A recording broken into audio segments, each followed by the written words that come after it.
I was in the military for a couple of years when I was very young. My dad was a deputy chief on the Chelsea Fire Department, so being a firefighter in Chelsea was out of the question because I think he would have sort of honed in on me to prove that I wasn't getting any fair treatment.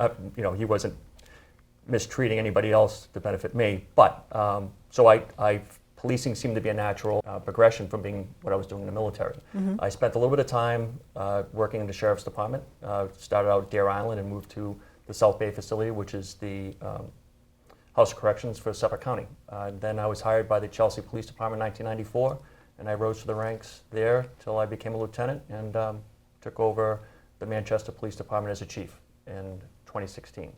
And then just 4 months ago, landed here in Gloucester. That's great. Well, congratulations on your new role. And Todd, what about you? Well, I think policing's been a huge thing in my family throughout the years. I had a great-grandfather who worked for the Topsfield Police, and my grandfather and uncle worked for the Manchester Police. So I kind of grew up around the policing environment, and it was like a natural progression for me to get into this line of work. So 27 years ago, I started in the police department, and in 1994 became full-time when the chief Conley and I went to the police academy together. So I rose up through the ranks as a sergeant, then lieutenant, and then became the interim chief before Chief Conley took over back in 2016, and now I'm taking over as chief since Chief Conley has left for Gloucester. Wow, it's great, and congratulations to you. Yeah, thank you. Chief Francis, you're the newest. I am the newest. I was sworn in on August 1st. And for myself, I had wanted to be a police officer all my life. When I was younger, I wanted to be a police officer. And so my parents had a friend, I'm from Gloucester, and my parents had a friend on the Gloucester Police Department. And he had been driving by our house one day, and they asked him if he'd take me for a ride. And I went for a ride in the Gloucester Cruiser, and I was hooked. Although I did get sidetracked for a number of years. When I grew up, I had a landscaping business for many years. And then a friend of mine got me back into Saugus Auxiliary. And then I went and I worked for Manchester Auxiliary until I moved over to Essex.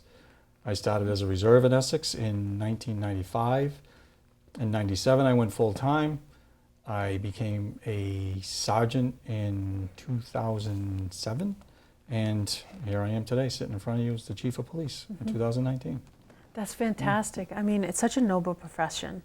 And what would you say to folks who might be interested in this? I mean, is it hard to get into it? Do you have to have any, do you have to have a criminal justice degree? Do you have to just, what do you tell people?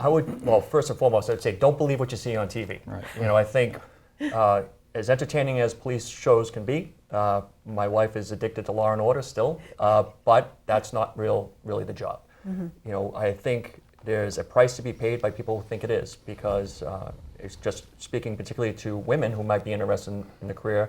I think there's a misconception that a lot of this is, gunfighting and karate, and that's not it at all. 95% of this job is exercising really good communication skills.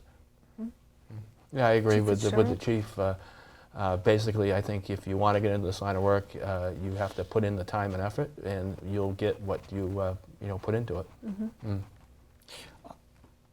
One thing I would say, based upon my own experiences, is I would say, if you really want to be a police officer, which is a very noble career, this is more of a way of life than it is a job, to be honest with you. Don't give up. To be honest with you, I gave up for a while before I found a different way to get in, but don't give up. It is a great career, and I wouldn't change it for anything in the world.